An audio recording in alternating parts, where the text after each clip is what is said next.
We're thrilled you've joined us today and truly appreciate your support. We're curious. Where in the world are you watching from? Let us know in the comments below. Now, let's dive into today's story. Chapter 1. The Architect. Vincent Harlow stood at the edge of his property, watching as the sun set over the lake he'd built his dream home beside. At 43, he had everything most men would envy: a successful architectural firm, wealth accumulated through years of disciplined work, and a wife who was the envy of his peers. Yet something felt hollow about their 15-year marriage to Diana. "Beautiful view," came a voice from behind him. Vincent turned to see his brother-in-law, Paul Lambert, walking toward him with 2 glasses of whiskey. "It should be. Cost enough to have this lot cleared just right," Vincent replied, accepting the drink. "Diana's inside, finalizing details for the reunion next week. You ready for the Lambert clan invasion?" Vincent took a long sip. "As ready as I'll ever be." The truth was, Vincent dreaded these gatherings. Diana's family, the wealthy, old-money Lamberts, had never fully accepted him. Despite his own success, they viewed him as an outsider who'd somehow tricked their princess into marriage. Only Paul treated him like a genuine brother. "How are things between you two anyway?" Paul asked, his voice careful. Vincent studied the amber liquid in his glass. "Fine. Busy. The Milan project has me traveling too much." "That's what I figured," Paul muttered, looking uncomfortable. "Listen, Vince." "Mr. Harlow." The moment was interrupted by Leon, Vincent's assistant, hurrying across the lawn. "I'm sorry to disturb you, but there's an urgent call from the contractor in Seattle." Vincent nodded at Paul. "Rain, check on that conversation." As he walked away, Vincent missed the troubled look on Paul's face, the look of a man who knew something devastating and couldn't decide whether to tell. Later that night, Vincent found Diana in their bedroom, organizing photo albums. "The Milan designs were approved," he said, loosening his tie. "I'll need to fly out next Tuesday." Diana didn't look up. "During the family reunion?" "We've had this planned for months, Vincent. It can't be helped. 3 days, then I'll be back." "You're always leaving," Diana said, her voice tight. "Everyone notices, you know. My mother asked if we were separated and just hadn't announced it yet." Vincent felt a flare of anger. "Maybe if your family weren't so judgmental about my work." "It's not just them," Diana interrupted, finally meeting his eyes. "I noticed too." Something in her gaze made Vincent pause. There was resentment there, but also something else. Guilt? Before he could pursue it, Diana's phone buzzed with a text. She glanced at it, then quickly turned the phone face down. "Who's that at this hour?" Vincent asked. "Just Meredith about the catering," Diana answered too quickly. She stood up, gathering the albums. "I should get these downstairs." Vincent watched her leave, the tension in her shoulders obvious. He'd built a career noticing details, and lately, the details in his marriage formed a troubling pattern. Hushed phone calls, unexplained absences, emotional distance. He moved to the window, looking out at the massive oak tree they'd preserved when building the house. Diana had insisted on it, claiming it had character. Now its shadow loomed over their bedroom like a warning. The next morning, Vincent found an unfamiliar cufflink under their bed while retrieving a dropped pen. Silver with a distinctive blue stone, definitely not his. He pocketed it without comment, a cold feeling settling in his stomach. Over dinner that evening, he studied his wife's face, still beautiful at 40, with dark hair and the elegant features that had captivated him when they'd met at a charity function nearly 2 decades ago. They'd been seated at the same table, Vincent there to network for his fledgling firm, Diana representing her family's charitable foundation. "I think I'll stay the whole week for the reunion," Vincent said suddenly. "The Milan trip can wait." Diana looked up, surprise evident. "Really? What changed?" "I've been neglecting what matters," he said, watching her closely. "Time to correct that." A flicker of something, alarm, crossed Diana's face before she smiled. "That's wonderful. Everyone will be so pleased." Vincent nodded, taking a sip of wine. "I'm sure they will." That night, he lay awake, turning the foreign cufflink between his fingers in the darkness. Diana slept beside him, her breathing even. Vincent had built his success on careful planning and attention to detail. Now, those same skills would serve a different purpose. The architect would begin designing something new, the perfect unveiling of the truth. Chapter 2. The Reunion. The Lambert family reunion transformed Vincent and Diana's lakeside mansion into a showcase of forced smiles and whispered conversations. Diana flitted between groups like a socialite on stage, her laugh a pitch higher than natural. Vincent observed it all with newfound clarity, noticing the glances that followed his wife, the way certain relatives avoided his eyes. Vincent carried a crystal tumbler of bourbon as he navigated through clusters of Diana's family. The Lamberts had always been a tight-knit group, cousins who summered together in the Hamptons, uncles who brokered business deals over golf, and who maintained the social calendar with military precision. Despite 15 years of marriage, Vincent remained the outsider, the self-made man who'd climbed his way up without their pedigree. Vincent, darling, Diana's mother, Vivian Lambert, approached with her perpetual look of mild disappointment. Diana tells me you almost missed our gathering for work again. Plans change, Vivian, Vincent replied evenly. I wouldn't miss this. How thoughtful, she said with a thin smile. Have you met Diana's old friend Nolan? He's just returned from managing our family investments in Europe. Vincent turned to see a tall man with salt and pepper hair engaged in animated conversation with Diana across the room. She laughed at something he said, touching his arm longer than necessary. We haven't been formally introduced, Vincent said, his voice controlled despite the tightening in his chest. The man wore silver cufflinks with blue stones that caught the light. You must remedy that, Vivian said. Nolan Blackwell has been such a dear friend to our family for years. Practically grew up with Diana. Vincent watched as Diana leaned in to whisper something to Nolan, their heads close together. The body language between them spoke volumes. I believe I'll get a refill first, Vincent said, lifting his still full glass and walking away. In the kitchen, he found Paul mixing drinks away from the crowd. You look like hell, Paul commented. Nolan Blackwell, Vincent said flatly. Tell me about him. Paul paused mid-pour. Why? Because my wife is practically draped over him in my living room, and I found his cufflink under our bed. Paul cursed under his breath. I try to tell you, Vince. Been trying for months. How long? At least a year, maybe longer. Diana and Nolan were high school sweethearts before she met you. Her parents always hoped they'd end up together, old money marrying old money. When Nolan took the position in Europe 8 years ago, I thought it was over. He returned 6 months ago. Vincent's hand tightened around his glass.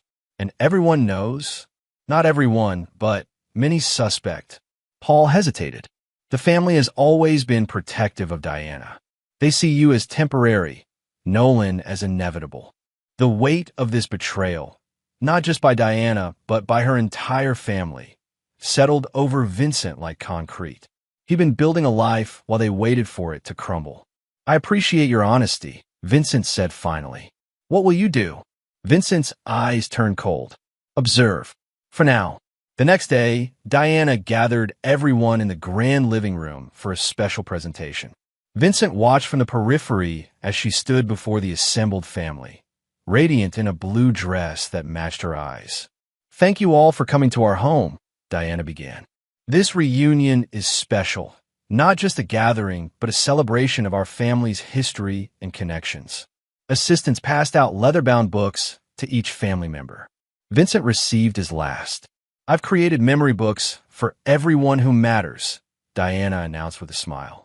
Each one is personalized with photos and memories specific to your place in our family. Vincent opened his book to find blank pages except for a sticky note that said, maybe try being present next year. He looked up to see Diana watching him, challenge in her eyes. The room fell silent as people noticed the exchange. Vincent felt dozens of eyes on him, waiting for his reaction, the outsider being publicly humiliated. Across the room, Nolan Blackwell smirked behind his champagne flute. Vincent closed the book calmly. Without a word, he placed it on a side table and walked out, ignoring the whispers that erupted behind him. He drove aimlessly for hours, the humiliation burning through him. When he finally returned home well after midnight, the house was quiet. He went to his study and locked the door, pulling out the evidence he'd been gathering. The cufflink, screenshots of text messages he'd discovered by accessing Diana's cloud backup, hotel receipts. Vincent had built his career by understanding structure, knowing exactly where pressure points existed and how much weight they could bear before failing. Now, he would apply that knowledge differently. It was time to design a collapse. Chapter 3. The Scream. The morning after the memory book incident, Vincent emptied Diana's side of their master bedroom closet. Every designer dress, every pair of shoes, every piece of jewelry he'd given her over 15 years, all removed. In their place, he installed a single, custom-made item. Then he left the house before dawn, telling no one where he was going. The reunion continued without him, the Lambert family filling his home with laughter that didn't include him. Diana made excuses for his absence. Her smile strained as relatives offered sympathy for her difficult marriage. Nolan Blackwell was particularly attentive, his hand finding the small of Diana's back when he thought no one was looking. What they didn't realize was that Vincent had installed new security cameras throughout the house before leaving. Cameras that fed directly to his private server. Vincent checked into the lakeside inn under a different name and watched the feed from his laptop. He saw Diana and Nolan slip into his home office after dinner, saw them kiss against his desk, heard Nolan say, "How much longer do we have to wait?" Diana's answer, "The paperwork is with my lawyer. Once it's filed, everything changes," confirmed what Vincent had suspected. She was planning to divorce him, likely taking half of everything he'd built. On the third morning, Vincent returned home before sunrise. Most guests were still asleep in the various guest rooms and cottages on the property. He entered silently, using his knowledge of which floorboards creaked to move through the house undetected. In the master bedroom, Diana slept alone, her face peaceful in the dim light. Vincent stood watching her for a long moment, remembering the woman he'd fallen in love with and wondering when she'd become this stranger. He left without waking her. Hours later, Diana opened her closet door and screamed so loudly that guests came running from all corners of the house. When they arrived, they found her staring in horror at a life-sized photograph hanging where her clothes had been. The image showed Diana and Nolan in an intimate embrace on the desk in Vincent's office, taken just the previous evening. Across the bottom in bold red lettering were the words, "Maybe try being loyal next year." But what truly horrified Diana wasn't just the exposure of her affair. It was the other items visible in the giant photograph. On Vincent's desk, clearly displayed, were documents, the same divorce papers she'd been secretly preparing, along with a prenuptial agreement she thought had been destroyed years ago. In the photo, these papers were organized neatly beside a folder labeled evidence that hadn't been there during her rendezvous with Nolan. Vincent had known everything, had been watching, planning. "What's happening?" Vivian Lambert demanded, pushing through the crowd to reach her daughter. She stopped short at the sight of the photograph, her face draining of color. "Where is Vincent?" Diana whispered, her voice shaking. As if summoned, Vincent appeared in the doorway, his expression unnervingly calm. The crowd parted silently as he walked to stand before his wife. "The reunion isn't over," he said quietly. "In fact, the real family gathering is just beginning." Diana's phone rang, cutting through the tension. She answered it with trembling hands. As she listened, her face crumpled. "What? That's impossible." When she hung up, she looked at Vincent with dawning horror. "What have you done?" "The Lambert Foundation accounts, they're frozen. Our family trust." "Not frozen," Vincent corrected. "Transferred. Temporarily. Just to get everyone's attention." Gasps rippled through the assembled relatives. "You can't do that." Nolan stepped forward, his confidence faltering under Vincent's cold stare. "I haven't done anything illegal, Nolan. Diana made me trustee of the family accounts 3 years ago during the tax restructuring. Her idea, ironically. I've simply moved assets to protect them while we sort out some discrepancies I've discovered." Vincent turned to address the stunned family. "I suggest everyone join me in the great room in 1 hour. I've prepared a presentation of my own." His eyes settled on Diana. A memory book, of sorts, for everyone who matters. As he walked away, Vincent heard his wife collapse into sobs behind him. He felt nothing but a cold certainty that what he was about to do was justified. The Lamberts had considered him an outsider for 15 years. They were about to discover what that truly meant, because outsiders had nothing to lose. Chapter 4. The Architect's Blueprint. 1 hour later, the Lambert family gathered in the great room, their earlier festive mood replaced by anxious murmuring. Vincent had arranged the seating like a theater, with himself standing beside a large screen at the front. He wore a perfectly tailored suit, armor for the battle ahead. "Please, everyone take a seat," Vincent said, his voice carrying the same authoritative tone he used in business presentations. "What I'm about to share concerns all of you." Diana sat in the front row, her face pale, her mother beside her clutching her hand. Nolan had positioned himself strategically near the door, as if contemplating escape. "For 15 years, Vincent began, I've been part of this family in name, if never truly in spirit. The architect who built houses but was never welcomed home." He clicked a remote, and the screen displayed the Lambert family tree. "I studied this diagram when Diana and I first married. I memorized names, relationships, histories. I wanted to belong." The next slide showed photos of various family gatherings where Vincent stood slightly apart, his smile forced. Others turned away from him. "I accepted my role as outsider. But what I never accepted, what I will never accept, is betrayal." Vincent clicked again, and the photo of Diana and Nolan appeared on screen. A collective intake of breath filled the room. "An affair would have been painful enough," Vincent continued, his voice steady. "But this was more. This was a conspiracy." The next slides revealed text messages between Diana and various family members discussing Vincent as a temporary inconvenience, planning how his eventual departure would restore the natural order. Messages from Vivian to Diana. "Nolan has always been your future. Vincent was a rebellion." From cousins offering to hide assets before the split.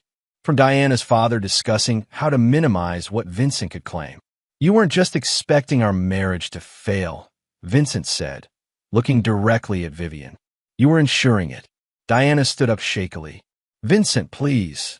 "I'm not finished," he cut her off, his voice sharp enough to make her sink back into her seat. "Each of you played a role in this deception, and now each of you will face consequences precisely matched to your involvement." He clicked to the next slide, which displayed the organizational chart of the Lambert family businesses and foundation. "As Diana's husband, I've been given surprising access over the years. Signatures on documents when Diana was too busy. Authority granted during tax restructuring. Power of attorney for certain accounts when international transfers were needed. Small things that seemed inconsequential at the time." Nolan stepped forward. "Whatever you think you've done, our lawyers will undo it by tomorrow." Vincent smiled thinly. "Your lawyers can certainly try.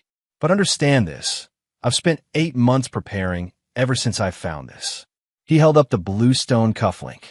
"Each step has been vetted by my own legal team to ensure it's reversible but time-consuming to unravel. I don't want your money. I want your attention."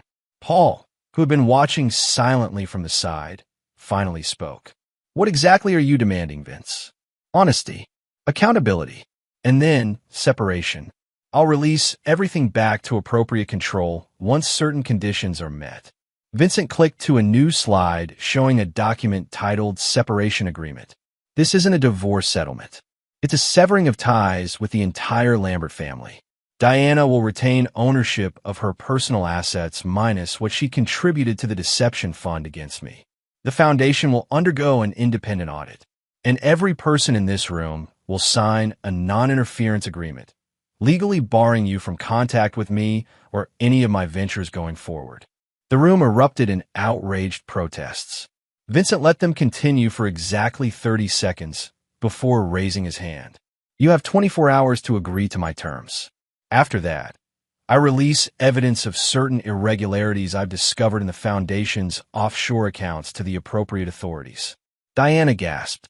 "You wouldn't. I didn't go looking for it," Vincent said quietly. "I was just being thorough. But once found, such information becomes a responsibility." Vivian stood up, her aristocratic face flushed with anger. "This is blackmail. This is architecture," Vincent corrected.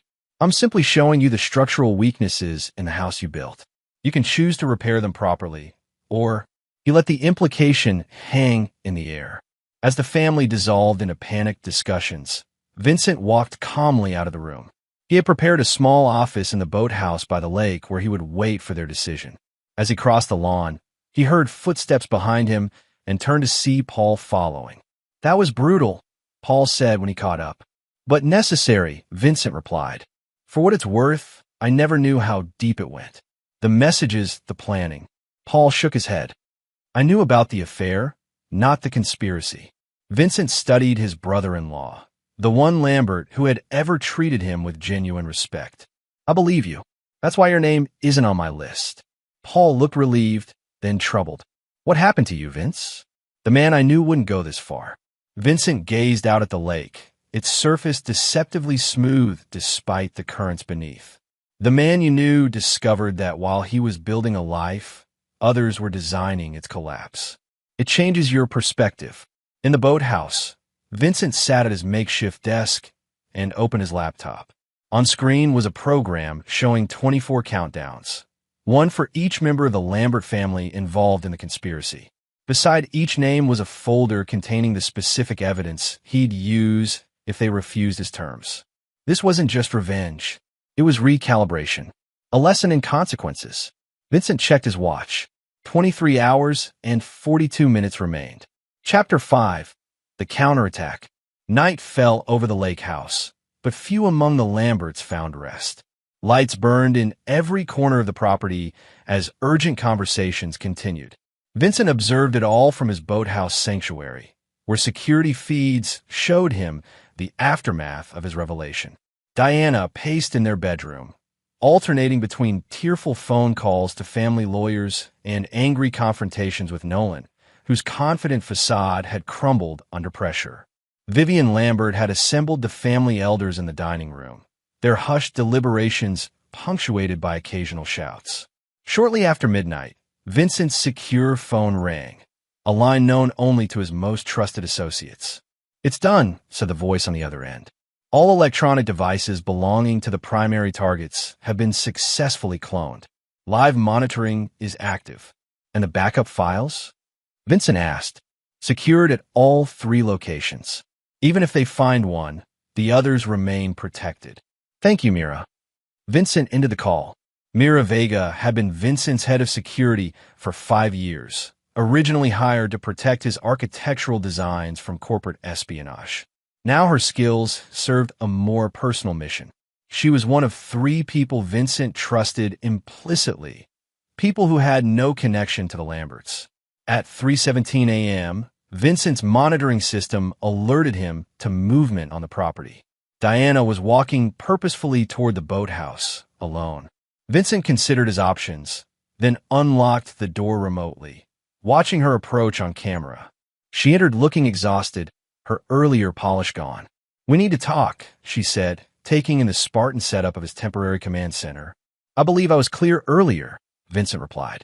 "You have," he checked his watch, 20 hours and 14 minutes to provide written acceptance of my terms. "You've lost your mind," Diana said, her voice rising. "Do you understand what you're doing? These are powerful people with connections everywhere. These are people who conspired against me for years while eating at my table and sleeping under my roof." Vincent countered, his calm unbroken. "And you led them." Diana's expression shifted, calculation replacing outrage. "Vincent," she said, her voice softening as she moved closer. "We can work this out, just the 2 of us. Whatever you think you saw or heard." "Stop." Vincent's voice cut like a blade. "You're wearing the same perfume you wore the night we met. The same earrings I gave you on our 10th anniversary. Your hair is down the way I always preferred. You've adjusted your strategy from confrontation to seduction in the time it took to walk from the house to here." Diana froze, caught in her manipulation. "I've watched you perform for 15 years, Diana. I know all your scenes by heart." Her facade crumbled. "Fine. Let's be honest then. You want to know why I turned to Nolan? Because he sees me, the real me, not just some trophy or accessory to his success." "Is that what you told yourself?" Vincent asked. "That I saw you as an accessory? I built my life around you. Designed homes with your preferences in mind. Created spaces for the family we never had because your career always came first. A family? Diana laughed bitterly. You were never home long enough to have a family. Always another project, another city. And yet somehow, Nolan found you during those absences. Curious how that worked. Diana's eyes narrowed. What does that mean? Vincent opened a drawer and removed a thin file. 3 years ago, I was approached about a major project in Singapore. Career-defining. I turned it down because you had just taken over as director of the foundation and needed me here. 6 months later, the Milan project came up. Less prestigious, but requiring frequent travel. You insisted I take it. He slid the file toward her. Inside were emails between Diana and Nolan, dated before the Milan project was ever offered. You created my absences, Diana. Arranged them through your father's business connections. You manufactured the very distance you then used to justify your betrayal. Diana stared at the evidence, her carefully constructed narrative collapsing. How long have you known? Does it matter? Vincent closed the file. What matters is what happens now. And what is that exactly? Her voice had turned cold. You destroy my family out of spite. No, I offer terms that are actually quite reasonable, given the circumstances. You and your family sever all connections with me and my business interests. I return control of the foundation and accounts. We all move forward separately. Diana studied him. And if we refuse, then I do what any responsible citizen would do when they discover financial irregularities in a charitable foundation. I report them. You'd really do that? After 15 years. Vincent met her gaze steadily. 15 years during which you and your family plotted against me? Yes, I would. Diana stood, smoothing her clothes with practiced composure. You've changed, Vincent. No, he corrected. I've finally seen clearly. There's a difference. As she reached the door, he added, one more thing, Diana. The house is mine. Solely. Check the deed you signed 3 years ago when we refinanced. Another detail you overlooked while focusing on your extraction plan. Diana's face showed genuine shock for the first time. That's impossible. It's architecture, Vincent replied. The details matter. After she left, Vincent allowed himself a moment of exhaustion. He had expected Diana's midnight approach, had prepared for it, but the emotional toll was still significant. What he hadn't expected was the knock that came just 30 minutes later. This time, it was Nolan Blackwell who entered the boathouse, his handsome face set in determined lines. I've come to make a deal, he said without preamble. Vincent leaned back in his chair. You have nothing I want. I have information about who else was involved. Things even you don't know. Nolan's confidence was returning. Diana isn't the mastermind you think. There are others who've been working against you from the beginning. Vincent studied the man who had been sleeping with his wife. You'd betray the Lamberts to save yourself. I'd provide additional context that might influence how you distribute consequences, Nolan corrected smoothly. For appropriate considerations. Vincent almost admired the man's shamelessness. What kind of considerations? Immunity from whatever you're planning. A guarantee that my name stays out of any public disclosures. And, Nolan hesitated, then plunged ahead, access to your Singapore contacts. I know you turned down the project, but you made connections there. The request confirmed what Vincent had suspected. Nolan wasn't just after Diana. He was after Vincent's professional network, his hard-earned business relationships. Sit down, Vincent said, gesturing to a chair. Tell me about these others I don't know about. For the next hour, Vincent listened as Nolan detailed a wider conspiracy than even he had uncovered, involving Diana's cousins in banking, her father's political connections, even Paul's wife, Melissa. With each revelation, Nolan grew more animated, clearly believing he was purchasing his immunity. When Nolan finally finished, Vincent nodded thoughtfully. That's very comprehensive. So we have a deal? Nolan asked eagerly. No. Vincent pressed a key on his laptop, and a room filled with the playback of Nolan's entire confession. But I appreciate your contribution to my evidence file. Nolan's face contorted with fury. You son of a... I choose my next words carefully, Vincent interrupted. Everything in this room is being recorded. And unlike you, I only make deals I intend to honor. After Nolan stormed out, Vincent sent the recording to his secure server and updated his countdown files with the new information. The architect's blueprint was becoming more detailed by the hour. As dawn broke over the lake, Vincent watched the main house through his window. One by one, lights were turning on as the Lamberts faced the day of decision. Their 24 hours were half gone, and the foundation of their carefully constructed world was already showing cracks. Chapter 6: The Revelation. By mid-afternoon, the tension at the lake house had reached a breaking point. Vincent's monitoring showed the Lamberts divided into factions. Those who wanted to fight, led by Vivian. Those who wanted to settle, including most of the younger generation who feared for their inheritances, and a smaller group, including Diana's father Howard, who were suspiciously quiet. Vincent had expected this fracturing. The Lamberts had always maintained a facade of family unity, but beneath it ran currents of competition and self-interest. Under pressure, those currents were becoming riptides. What he hadn't expected was the black sedan that arrived at the property gate at precisely 2 p.m. The security feed showed a woman in her 60s emerging from the back seat, a woman Vincent recognized immediately despite having met her only twice before.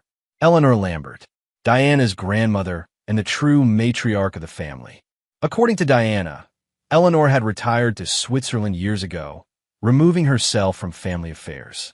Yet here she was, moving with the purposeful stride of someone accustomed to command, flanked by two men who were clearly more than drivers.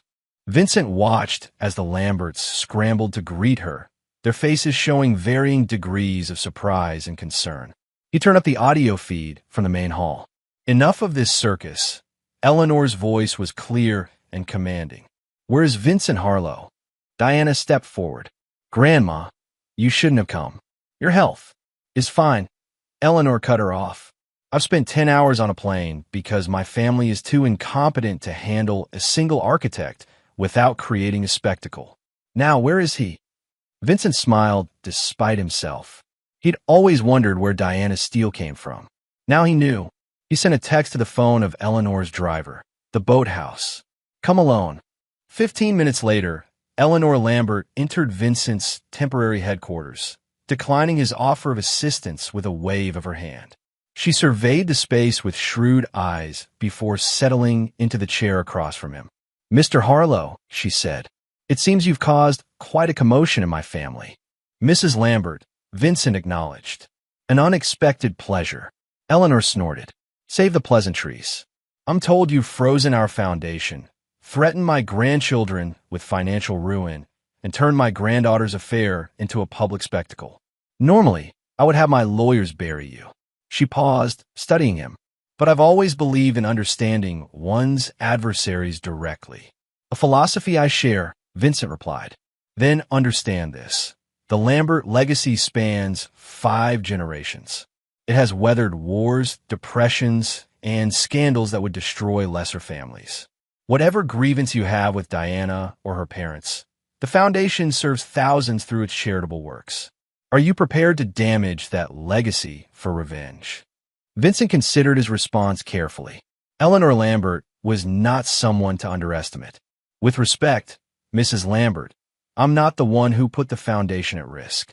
The irregularities I discovered in the offshore accounts, the commingling of personal expenses with charitable funds, the undisclosed transfers, those existed before I found them." Eleanor's expression didn't change, but Vincent noticed her fingers tighten slightly on her cane. "What exactly did you find?" Instead of answering directly, Vincent turned his laptop toward her. On screen was a folder labeled Foundation Audit. "This contains everything." The creative accounting began 3 years ago, primarily through accounts managed by Howard and Vivian. Diana either didn't notice or chose not to question it. Eleanor reviewed the documents silently, her face growing more severe with each page. After 10 minutes, she closed the laptop with a decisive movement. "How many people know about this?" "Currently? Just me, my legal team, and now you." Eleanor nodded slowly. "And your demands?" "I understand there's a separation agreement.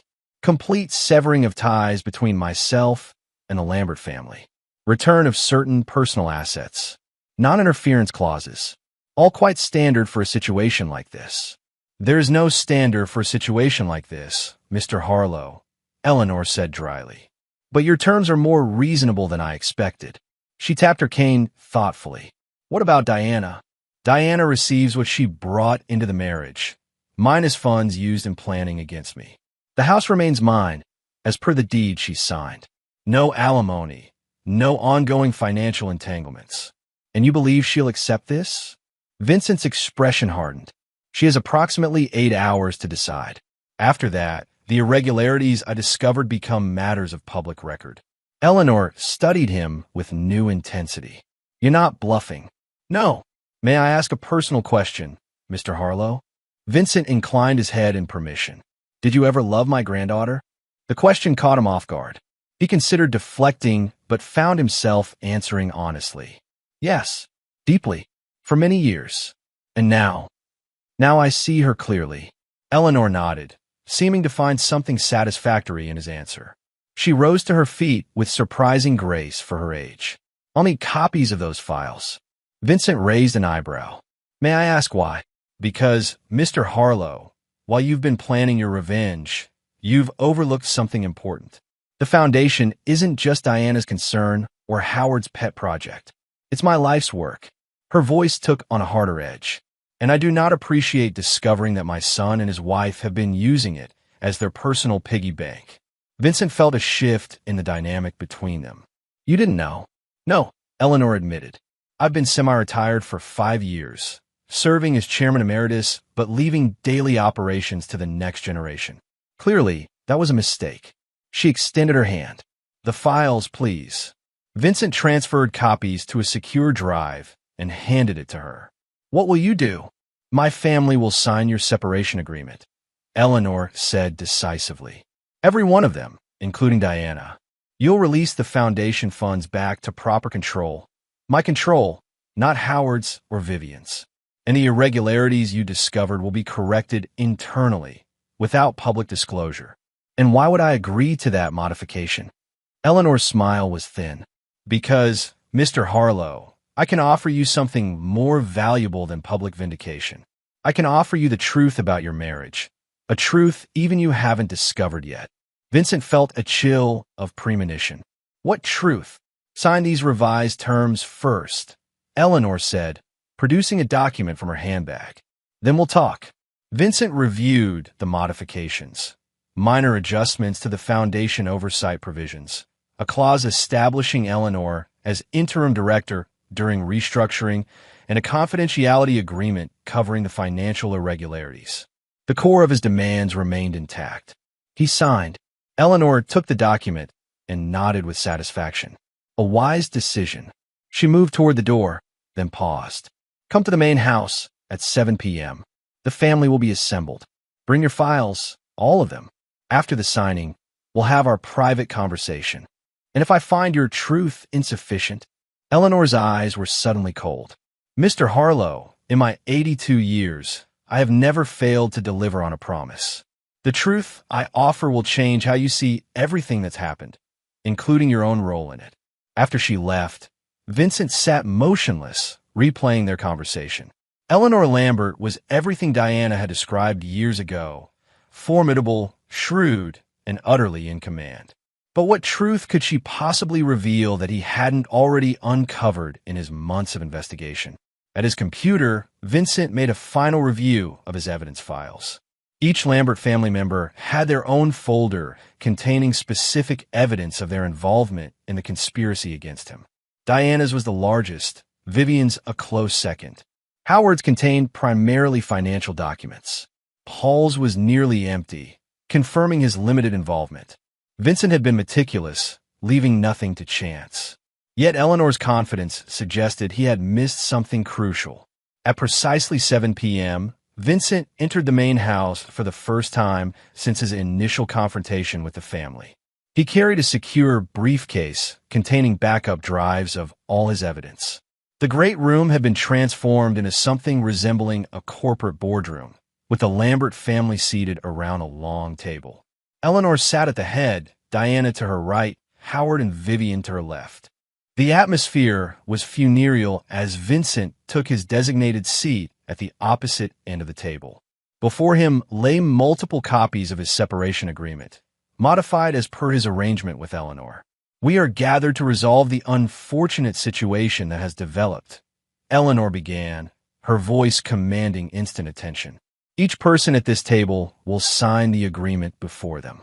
There will be no discussion, no negotiation, and no dramatics. Is that clear?" The family murmured their assent, though Vivian looked ready to object until silenced by Eleanor's pointed stare. "Vincent has agreed that upon execution of these documents, all financial controls will be returned to the Foundation under my direct oversight. All evidence of certain irregularities will remain confidential, provided the terms of this agreement are strictly observed going forward." One by one, the Lamberts signed the documents passing around the table. Diana's hand trembled slightly as she added her signature, her eyes never meeting Vincent's. Nolan, seated at the far corner, signed last, his expression a mixture of resentment and relief. "It is done," Eleanor announced when the last copy reached her. She handed the stack to one of her assistants, who promptly left the room. "Now, I must ask everyone except Vincent and Diana to leave us. What follows is a private family matter." Vivian began to protest, but Howard gripped her arm, shaking his head slightly. The room emptied until only Vincent, Diana, and Eleanor remained. "Grandmother, I don't understand," Diana said, her voice uncharacteristically uncertain. "No, you don't," Eleanor agreed. "Neither of you do. But it's time you did." She opened a slender folder she'd kept beside her throughout the meeting. "Vincent, in your investigation of my family's conspiracy against you, did you ever wonder why they were so determined to see your marriage end?" "I assumed they never accepted me," Vincent replied. "I wasn't from their world." A reasonable assumption, but incomplete. Eleanor removed a document from the folder. "This is a genetic test conducted 15 years ago, shortly before you and Diana became engaged." Diana gasped. "Grandma, no." "Silence," Eleanor commanded. "This deception has gone on long enough." She slid the document toward Vincent. "My son Howard was adopted as an infant, a fact known only within the family. His birth parents were ordinary people, a factory worker and a waitress. When Howard and his wife had Diana, they raised her as a Lambert in every way, including the family's obsession with bloodlines and heritage." Vincent scanned the document, beginning to understand where this was headed. "When Diana became serious about marrying you," Eleanor continued, "Howard insisted on a background check, standard practice for Lambert in-laws. That investigation revealed something unexpected." She paused, meeting Vincent's eyes directly. "Your father, Richard Harlow, was Howard's biological half-brother." The revelation landed like a physical blow. Vincent stared at Eleanor, then at Diana, who had buried her face in her hands. "You're saying Diana and I are first cousins once removed?" Eleanor confirmed. "Not close enough for legal prohibition in most states, but close enough to violate the Lambert obsession with genetic distance in marriage. Close enough that Howard and Vivian were horrified." "They knew," Vincent whispered. "All this time they knew." "Yes." "They opposed the marriage privately, but feared the scandal of revealing why. When you persisted, they reluctantly agreed, believing the marriage would eventually fail naturally." "But it didn't," Diana said, finally looking up. Her face was streaked with tears. "We were happy, Vincent. For years, we were happy. Until Nolan returned," Vincent said, the pieces falling into place. "And your parents saw an opportunity to correct what they viewed as a mistake." Eleanor nodded. "They encouraged the reconnection, facilitated meetings, created opportunities. Not just because they preferred Nolan's pedigree, but because they truly believed ending your marriage was correcting a wrong." Vincent sat back, absorbing the implications. "Did you know Diana? About our connection?" Diana shook her head, her eyes pleading. "Not until after we were married. Mother told me during an argument 2 years in. She said explained why we couldn't." She faltered. "Couldn't have children," Vincent finished for her. The years of fertility treatments, the disappointments, the eventual decision to stop trying. all cast in a new and disturbing light. "I wanted to tell you," Diana whispered, "but I was afraid you'd leave." And then as time passed, it seemed impossible to explain why I'd kept it secret. Eleanor closed her folder. "I've stayed out of my family's affairs too long, allowing Howard and Vivian's obsessions to poison everything they touch. That ends today." She fixed Diana with a stern gaze. "Your behavior has been inexcusable, regardless of your parents' manipulation. You betrayed a good man." Diana lowered her eyes, unable to argue. Eleanor turned to Vincent. "And you, Mr. Harlow, have orchestrated a masterful revenge. One that, I must admit, my family deserved." She rose from her seat. "I'll leave you two now. What happens next is entirely your decision." After Eleanor departed, Vincent and Diana sat in silence, the weight of revelation settling between them. "Did you ever love me?" Vincent finally asked, echoing Eleanor's earlier question to him. "Or was I always just a rebellion against your family?" Diana looked at him, her facade completely gone. "I loved you more than I've ever loved anyone." That wasn't a lie. Vincent nodded slowly. "And Nolan? An escape," she admitted. "From guilt. From a secret. From watching you build houses for children we'd never have." Her voice broke. "From looking into your eyes every day, knowing my family saw our marriage as something shameful." Vincent gathered his files and stood.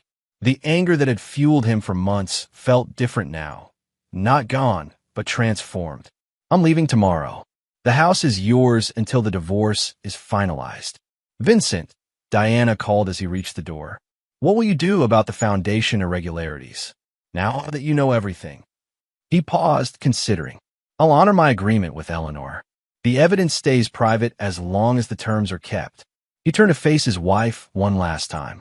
Some family secrets should remain buried. As Vincent walked away, he realized the true architecture of his revenge had just revealed itself. Not in the public humiliation of the Lamberts, not in the financial leverage he'd engineered, but in this moment, choosing to walk away with his dignity intact, leaving them to face the wreckage of their deceptions alone. It wasn't forgiveness. Vincent Harlow did not forgive betrayal, but it was something else, something that would allow him to rebuild without the weight of hatred. Or so he thought. Chapter 7. The Empty Frame. 6 months after the Lambert family reunion, Vincent Harlow sat in his downtown penthouse office, reviewing plans for a new sustainable housing development. The divorce had been finalized 3 months earlier with surprising efficiency. Diana had not contested any of his terms. The Lambert family had honored their agreement, maintaining their distance from both his personal and professional life. Vincent had thrown himself into work, expanding his firm internationally and focusing on projects with social impact. Outwardly, he appeared to have moved on completely. Those who knew him before noted a new hardness beneath his professional demeanor, but attributed it to the natural aftermath of a difficult divorce. Only Vincent knew that beneath his composed exterior, a final phase of his plan was unfolding, one that Eleanor Lambert's revelations had not deterred but rather refined. A knock at his door interrupted his thoughts. Mira Vega entered, closing the door carefully behind her. "It's confirmed," she said without preamble. "The Lambert Foundation fundraising gala is scheduled for next Friday at the Metropolitan. All primary targets will be in attendance." Vincent nodded. "And our access?" "Secured. The new security company they hired after firing their previous team is actually a subsidiary of ours, operating under a different name. The staff has been infiltrated as planned. The digital assets, ready for deployment. Once activated, the presentation will override their planned program. There's no way to stop once it begins." Vincent studied the architectural renderings on his desk, not of buildings, but of destruction. A different kind of blueprint. "And there's no way to trace it back to us?" Mira shook her head. "The system is designed to self-destruct after execution. All paths lead to internal Lambert servers. They'll suspect, of course, but they can't prove anything." "Good," Vincent said. "Proceed as planned." After Mira left, Vincent moved to the window overlooking the city. The conversation with Eleanor had changed his understanding of the conspiracy against him, but not his determination to see justice done. The Lamberts had manipulated his entire marriage, treated him as genetically tainted, conspired to remove him, all while smiling at his dinner table. The agreement he'd signed protected them from exposure of the financial irregularities he'd discovered, but it said nothing about their other secrets. Vincent opened his private safe and removed a small object wrapped in velvet cloth. Unwrapping it revealed a sterling silver picture frame, elegant but empty. No photograph, just vacant space behind the glass. He'd commissioned it specially, an exact replica of the frames the Lamberts used for their family portraits. He traced its edge thoughtfully. 1 week until the gala. 1 week until the Lamberts understood that some debts could never be paid in full. On the night of the gala, Vincent did not attend in person. Instead, he watched remotely from a hotel suite across town, surrounded by monitors showing various angles of the Metropolitan's Grand Ballroom. The Lambert Foundation's annual fundraiser was their most prestigious event, attended by New York's elite and covered by Society Press. This year's theme was Legacy and Future, a celebration of the Foundation's history under the renewed leadership of Eleanor Lambert. Vincent observed the arrivals with clinical detachment. Howard and Vivian Lambert, looking slightly diminished from their positions of influence. Various cousins and extended family, still wealthy, but more cautious after the financial restructuring Eleanor had imposed. Nolan Blackwell, now officially engaged to Diana after a suspiciously brief courtship following her divorce. And finally, Diana herself, resplendent in a gown that cost more than most people's monthly salary. Her smile practiced as she greeted donors and posed for photographs. To anyone else, she appeared the perfect philanthropic heiress. To Vincent, who knew every micro-expression of her face, she looked haunted. All systems ready, came Myra's voice through his earpiece. She was on site, disguised as catering staff. Program begins in 15 minutes. Vincent checked his watch. Proceed. The gala's formal program began with Eleanor Lambert taking the stage to welcome guests. At 82, she remained commanding, her voice strong as she spoke of the Foundation's renewed commitment to transparency and impact. Tonight is about honoring our past while embracing our future, Eleanor said, unaware that her carefully planned speech was about to be derailed. The Lambert legacy continues through our work in communities across. The lights dimmed unexpectedly. The large screens flanking the stage, intended to show a promotional video about the Foundation's accomplishments, flickered and went dark momentarily. When they illuminated again, they displayed something entirely different. A series of family photographs began to appear, cycling slowly across the screens. Innocuous at first, Lambert family gatherings, charity events, vacation photos, images that have been collected from various sources, including social media accounts and private servers. Then the tone shifted. The photos began to include text overlays, excerpts from private emails, text messages, and recorded conversations. The conspiracy against Vincent unfolded in public view, each family member's role detailed with damning specificity. The audience murmured in confusion, then shock, as the presentation continued. Howard Lambert instructing Nolan on how to reconnect with Diana. Vivian Lambert discussing the genetic situation with a family doctor. Diana arranging Vincent's business trips to coincide with her meetings with Nolan. The Lambert family on stage froze in horror as their private manipulations played out before New York's elite. Security personnel scrambled to shut down the system, but found themselves locked out. Then came the final section, documentation of the Lambert Foundation's financial irregularities.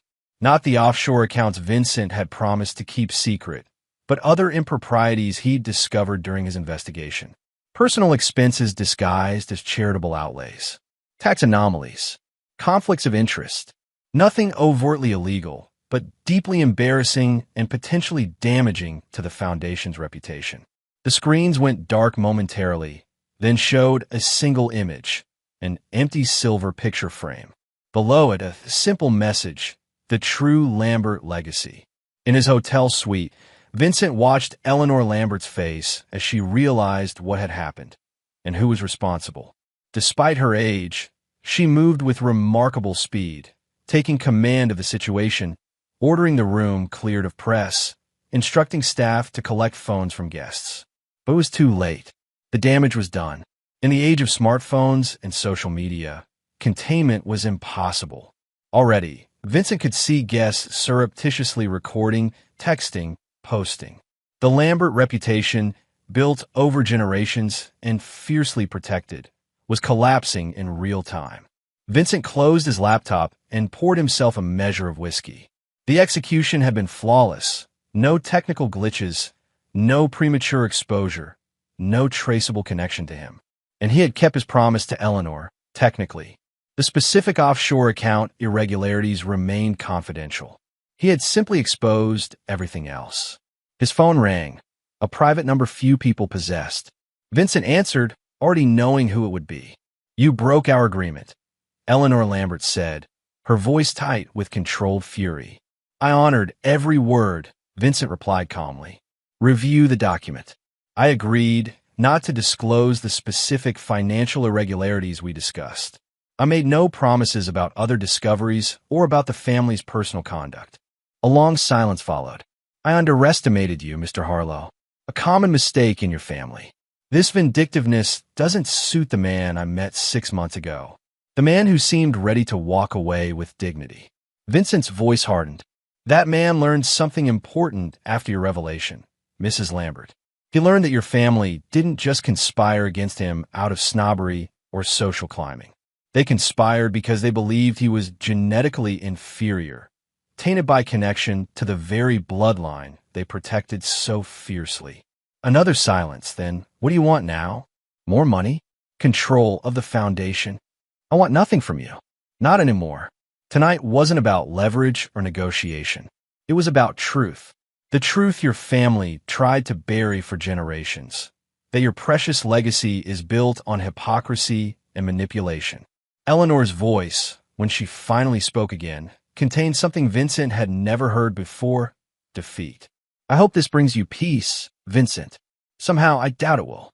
After she hung up, Vincent stood motionless, the triumph he'd anticipated feeling strangely hollow. He moved to the window and gazed out at the city lights, wondering if Eleanor was right. Would this final act of revenge bring closure, or merely extend the architecture of destruction to include himself? His reflection stared back at him from the window glass, harder, colder than the man who had once designed homes for a family he would never have. The man who had loved Diana despite everything. Vincent touched his reflection, tracing the outlines of the stranger he had become. Then he turned away, removing the empty silver frame from his briefcase and placing on the desk. A reminder of what had been lost and what had been gained. The empty frame. The final blueprint. The architect's revenge. Chapter 8. The Reckoning. 3 days after the Lambert Foundation Gala, the fallout had exceeded even Vincent's carefully calculated expectations. Society pages and financial news outlets ran exposés on the family's internal manipulations and questionable foundation practices. Donors publicly distanced themselves. Board members resigned. The family's carefully curated image of philanthropic nobility lay in ruins. Vincent monitored it all from his office, where he had returned to work as if nothing unusual had occurred. He took no outward pleasure in the Lamberts' downfall, maintaining the appearance of a man focused solely on his expanding architectural empire. But privately, he recorded every development, adding each article and social media reaction to a digital archive, a museum of consequences that only he would ever visit. On the 4th day, Paul Lambert appeared unannounced at Vincent's office. His former brother-in-law looked haggard, the strain of recent events evident in his face. "You shouldn't be here," Vincent said, not offering a seat. "The non-interference agreement is the least of my concerns right now," Paul interrupted. "Eleanor Lambert died last night." Vincent felt an unexpected jolt. "What happened?" "Stroke. The doctors say the stress of the past few days accelerated her decline." Paul's expression was a mixture of grief and accusation. "Her last coherent words were about you." Vincent moved to the window, processing this unplanned consequence. Eleanor Lambert had been a formidable opponent, but not his target for destruction. "I'm sorry to hear that." "Are you?" Paul asked. Because from where I'm standing, this looks like exactly what you wanted. The complete dismantling of the Lambert family. Vincent turned to face him. Eleanor made her choices, as did all of you. She could have exposed the conspiracy years ago. Instead, she allowed it to continue until it threatened her legacy. She was 82 years old, Vincent. Whatever you think of the rest of us, she didn't deserve this end. Vincent felt a flicker of something uncomfortably like remorse, quickly suppressed. Why are you really here, Paul? To make me feel guilty. Paul sighed heavily. I honestly don't know. Maybe to understand. The Vincent I knew, the man I considered a friend, wouldn't have gone this far. The Vincent you knew discovered that his entire marriage was built on a foundation of lies. That his wife's family considered him genetically tainted. That his brother-in-law knew and said nothing. I told you about the affair, Paul protested, but not about why my in-laws were so determined to end my marriage. Not about my biological connection to Howard. Not about the years of manipulation. Vincent's voice remained calm, but his eyes were cold. You let me believe it was simple elitism, not eugenics. Paul looked away, unable to deny the accusation. What happens now? With Eleanor gone, Howard takes control of the family interests again. He's already talking about retaliation. Against me? Vincent raised an eyebrow. I suggest he consult his lawyers first. I still have evidence I didn't release. This won't end, will it? The damage will just keep spreading. Vincent returned to his desk, a clear dismissal. You made your choice years ago, Paul. You chose your blood family over truth. Now live with the consequences, as I have lived with mine.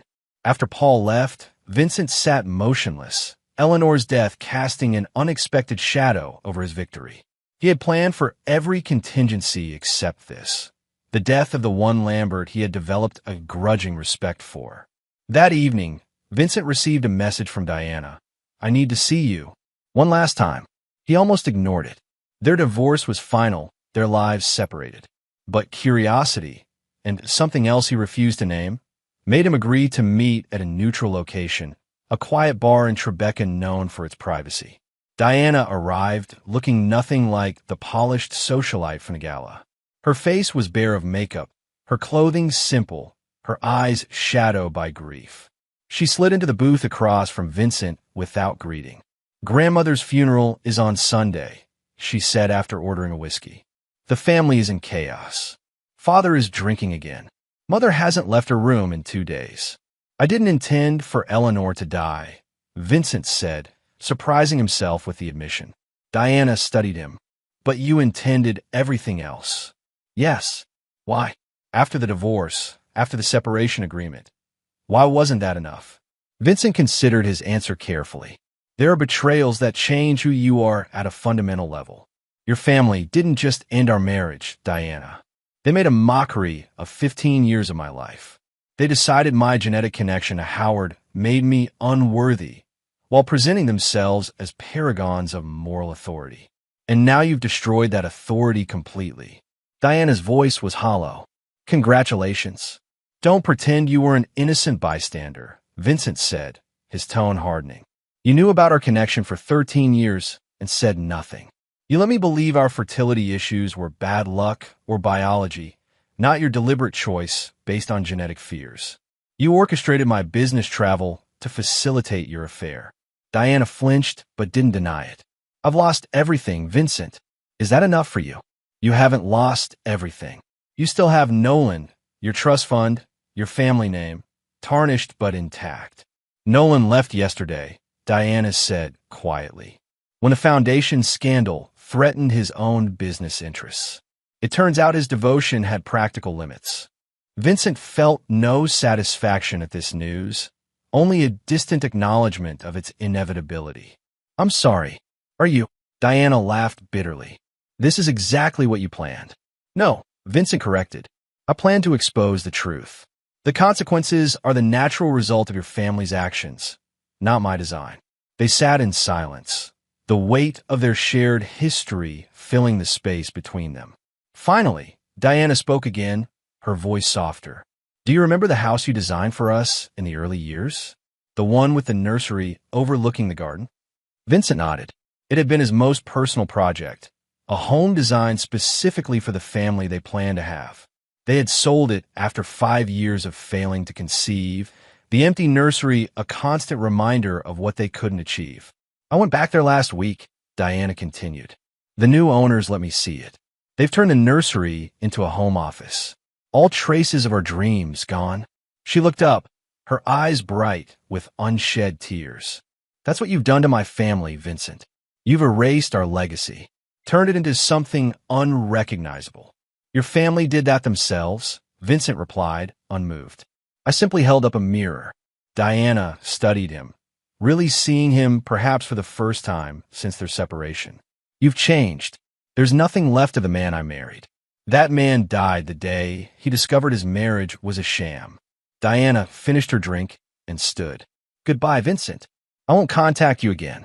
She paused before leaving, reaching into her purse to withdraw a small object wrapped in tissue paper. She placed it on the table without explanation and walked away. After she was gone, Vincent unwrapped the package. Inside was a silver cufflink with a distinctive blue stone, the match to the one he'd found under their bed all those months ago. With it was a note in Diana's handwriting. Some patterns can't be broken. Some architecture can't be redesigned. Vincent stared at the cufflink, understanding the message. Diana was acknowledging the symmetry of their destruction, how they had broken each other in ways that could never be repaired. That night, in his penthouse, Vincent opened his private safe and took out the empty silver frame. He placed the cufflink inside, behind the glass, a small, glittering artifact of everything he had lost and everything he had destroyed. A memorial to victory, a monument to emptiness. The architect's final design. Chapter 9. The Legacy. 1 year to the day after the Lambert Foundation Gala, Vincent Harlow stood on the observation deck of his newest project, a striking mixed-use tower that architectural critics were already hailing as revolutionary. From this height, the city sprawled before him, a testament to human ambition and design. His professional success had reached unprecedented levels in the past year. The publicity surrounding his divorce and the subsequent Lambert scandal had paradoxically enhanced his reputation. The brilliant architect who had survived a conspiracy by one of the city's most powerful families. New clients sought him out, fascinated by both his designs and his mythology. Vincent had leveraged this interest strategically, focusing his firm on sustainable development projects that would outlast scandal and gossip. His name would be attached to structures that improve communities, not just adorn skylines. It was a legacy built on creation rather than destruction. Yet despite his professional triumphs, Vincent lived a deliberately solitary existence. He maintained no social media presence. He declined interviews about his personal life. He attended industry functions only when absolutely necessary, arriving late and leaving early, avoiding the inevitable questions about the Lamberts. The few who worked closely with him noted how he had changed, still brilliant, still demanding excellence, but with a coldness that hadn't existed before. The architect had rebuilt himself as meticulously as he designed his buildings, eliminating vulnerabilities, reinforcing boundaries. Today, however, was different. Today, Vincent had agreed to the one meeting he had been avoiding for months. "Impressive view," came a voice behind him. Howard Lambert emerged from the elevator, looking older than his 65 years. The scandal had accelerated his aging, deepening the lines in his face, whitening his hair almost completely. "Thank you for meeting me," Howard said when Vincent didn't immediately respond. Vincent nodded, maintaining his position at the glass wall. "Your message said it was important." "It is." Howard moved to stand beside him, gazing out at the city. "The Lambert Foundation is being dissolved. After Eleanor's death and the revelations, the board voted for complete disbandment. The remaining assets will be distributed among other charitable organizations." Vincent absorbed this information without visible reaction. A practical solution. Yes. Howard seemed to gather himself before continuing. "I'm dying, Vincent. Pancreatic cancer. 6 months, maybe less." This did elicit a response. Vincent turned to study his former father-in-law, the man who had orchestrated much of the conspiracy against him, the man who shared his blood through a connection neither had known about until it was too late. "I'm sorry to hear that," Vincent said finally, and meant it. Death had a way of putting even the most elaborate revenge into perspective. "Before I go, I needed to tell you something. Something even Eleanor didn't know." Howard's hands trembled slightly as he gripped the railing. "The genetic test, the one that showed our biological connection, it was wrong." Vincent went very still. "What are you saying?"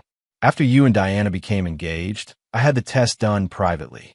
The results showed we shared a paternal bloodline. I was disturbed. The Lamberts have always been obsessed with genetic distance in marriage. It's an old family neurosis dating back generations." Howard took a labored breath before continuing. "I told Vivian and a few others. We agreed Diana couldn't know. She was too much in love with you to be rational. We thought the marriage would naturally fail given the pressures of your career and Diana's social obligations. But it didn't," Vincent said, his voice dangerously quiet. "No, you were surprisingly compatible. When Diana confided in us about your fertility issues years later, I saw an opportunity. I suggested more tests. Vivian told Diana about our supposed connection, implying it explained your conception difficulties." Vincent's hands clenched. "You manipulated your own daughter into believing she couldn't safely have children with her husband?" Howard didn't flinch from the accusation. "Yes, it's the worst thing I've ever done. And the test was wrong. I had another done 3 months ago, after a confrontation with Diana following the foundation scandal. She demanded the truth about everything. This test was more comprehensive, using newer technology." Howard reached into his jacket and removed a document. "We aren't related, Vincent. Different genetic markers entirely. The original test had a sampling error." Vincent took the paper, scanning the technical details with growing comprehension. All those years of believing they couldn't have children for genetic reasons. A complete fabrication based on a flawed test and a family's obsession with bloodlines. "Does Diana know?" he asked finally. "Yes. I told her when I received the results." Howard's voice broke slightly. "She hasn't spoken to me since." Vincent folded the document carefully, his mind calculating the implications of this final revelation. "Why tell me now? What purpose does this serve except to compound the damage?" Howard looked suddenly older, more fragile. "Because I'm trying to set right what I can before I die. Not for forgiveness, I don't expect that, but for truth. Something my family should have valued more than appearances." They stood in silence, the city continuing its relentless pace below them, indifferent to their personal drama. "What will you do with this information?" Howard asked eventually. Vincent considered the question. The revelation changed nothing and everything. It couldn't restore 15 years of marriage built on lies. It couldn't undo the pain or the revenge he had exacted. But it did alter the foundation upon which he had rebuilt himself. "Nothing," Vincent said finally. "Diana has suffered enough. Learning that we could have had the family she wanted but was deliberately prevented from having. It would only cause more pain." Howard nodded, seeming to have expected this answer. "You're a better man than I ever gave you credit for." "No," Vincent corrected. "I'm exactly the man your actions created." He handed back the genetic test. "Keep this. Destroy it. Diana never needs to know the full extent of your manipulation." Howard accepted the document with visible relief. "Thank you. Don't mistake this for forgiveness," Vincent said, his voice cold again. "Some architectures once destroyed can never be rebuilt." After Howard left, Vincent remained on the observation deck, watching as evening descended over the city. Lights flickered on in buildings across the skyline. Homes and offices filled with people connected by relationships, both genuine and false. His phone buzzed with a message from Mira. "Lambert meeting confirmed." "Instructions?" Vincent stared at the text, thinking of the surveillance they still maintained on various Lambert family members, the network of information he had established during his revenge that he had never dismantled. With a few words, he could resume his campaign against them, armed with this new betrayal. Instead, he typed, "Terminate all monitoring. Delete archive data. Project concluded." Myra's response came immediately. "Confirmed. Effective when?" Vincent looked out at the city once more, at the buildings he had designed and the countless others he would create in the years ahead. His legacy would not be defined by revenge, but by what he chose to build from this moment forward. Effective immediately, he replied. That night, Vincent returned to his penthouse and opened the safe where he kept the silver frame containing Nolan's cufflink. He removed it, studying the artifact of his revenge, this empty frame that had come to symbolize the hollowness of his victory. With deliberate movements, he placed the genetic test results Howard had shown him into the frame, covering the cufflink. Then he sealed the back and hung it on his bedroom wall, not as a trophy but as a reminder that the truest revenge wasn't in destroying others, but in refusing to let their actions define him. Vincent Harlow, the architect who had designed his own downfall and resurrection, finally understood the most important principle of his craft. What endured wasn't what you tore down, but what you chose to build in its place. The empty frame was empty no longer, and neither was he. And there you have it. Another story comes to an end. What did you think? I'd love to hear your thoughts in the comments below. If you enjoy this story, consider joining our community by subscribing. It means the world to us. For more stories like this one, check out the recommended videos on screen, and I'll see you there.